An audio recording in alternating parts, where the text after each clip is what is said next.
Why don't some of the victims come forward and say what Trump did? Well, they do.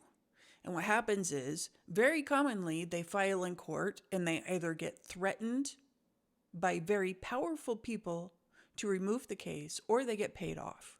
So in one case, somebody who used the name Katie Johnson filed a very, very informative claim and was the same story we would hear over and over again. And this is a case that you can find all over the internet, filed April 26, 2016 with the United States District Court, Central District of California. It's also important to state that she was additionally enticed with modeling. And that's something that Trump and Epstein would do as well. And Trump, as you know, was in the modeling scene and the pageant scene. So he would use these things to pull in these girls.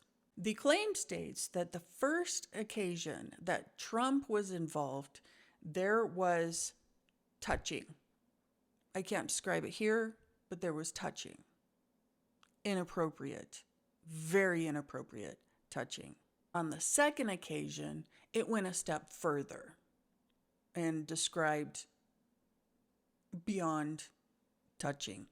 And on the third occasion, they brought in another minor who was described as a slave to them and forced them to do things and forced them to do other things. And Trump's response after doing all of these things is that they were not really good at it. I mean, yeah, because they're 13. The fourth occasion, they go farther.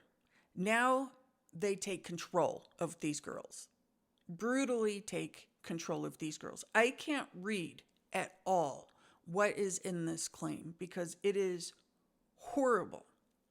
But the real issue here is after all of that, Trump refused to use protection. And when the girl asked, "What if I become pregnant?" he threw some cash at her and said, "You'll get an abortion." It's important to note that this massage method was also used by Trump while with Epstein. This massage method was also used by Maxwell with Epstein. If you hung out with Epstein, you knew how he did things. They come forward and they are silenced. It's dangerous. It's dangerous to come forward. We need to do better about protecting these victims. We need to do better about ensuring that their voice is not silenced.